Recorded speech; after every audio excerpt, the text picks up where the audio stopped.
আসসালামু আলাইকুম, hey lovely viewers, welcome back to my channel. আজকে কোনো রেসিপি শেয়ার করছি না, আজকে শেয়ার করব হচ্ছে কিভাবে আমরা সুন্দরভাবে ইফতার প্লেটারটা করতে পারবো।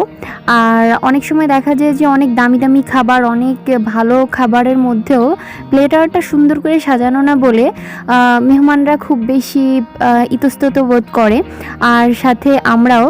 আর একটা খাবার যতটা সুন্দর করে সাজানো হয় ততটাই কিন্তু ওই খাবারের প্রতি আগ্রহ জন্মায় খাওয়ার জন্য। তো চলুন আজকে শুরু করছি। তো এখানে প্রথমে একটা প্লেট নিয়ে নিয়েছি, আর প্রথমেই রাখছি মিষ্টি কোনো একটা খাবার। এটা হচ্ছে আমি চিড়ার জর্দা নিয়েছি। এরপরে ফলগুলো দিয়েছি অর্ধেকটা কমলা। এখানে যেহেতু প্লেটার করছি তাই সব কিছু একজন মানুষ যতটা খেতে পারবে ততটা হিসাব করে দিচ্ছি। এরপরে দিয়েছি আনার এটা হচ্ছে আমি একটা চির করে দিয়েছি, এক ফালি আর কি। আর এরপরে দিয়ে দিচ্ছি 4 পিস আপেল। আর এরপরে আমি সালাদের জন্য দিয়ে দিব হচ্ছে 4 পিস বা 5 পিস শসা। আর যেহেতু আমরা সারাদিন ইফতার রোজা রাখি, তাই ইফতারে কিন্তু সারাদিন পর একটু শসা বা একটু সালাদের দরকার হয়।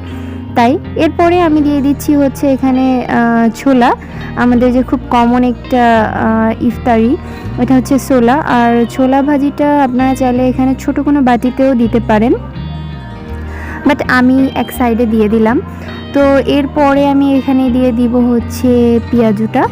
আর পেঁয়াজুটা হচ্ছে আমি ছোলার এই সাইডটাতে দিলাম। আসলে এভাবে সাজিয়ে দিলে হয় কি যে খাওয়ার সময় একটু বেশি সৌন্দর্য বাড়ে আর খেতেও ভালো লাগে। আর দিয়ে দিলাম 2 পিস বেগুনি।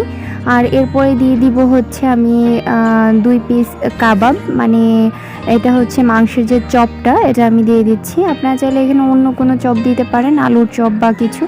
তো আজ মোটামুটি আমার এটা দিয়েই আমি প্লেটারটা সাজিয়েছি। আপনারা চাইলে এখানে চিড়ার জর্দার বদলে দিতে পারেন পায়েস বা ফিরনি বা অন্য যে কোনো একটা মিষ্টি ডেজার্ট। তো এটা কিন্তু আমাদের ইফতারের প্লেটারটা অনেক সৌন্দর্য বাড়িয়ে তোলে এভাবে যদি আমরা মেহমানের সামনে সার্ভ করতে পারি। তো আজ এ পর্যন্তই। সবাই ভালো থাকবেন, আমার ছেলের জন্য দোয়া করবেন, আমার রেসিপিগুলো বাসায় ট্রাই করবেন, আমার চ্যানেলটিকে সাবস্ক্রাইব করবেন। আল্লাহ হাফেজ।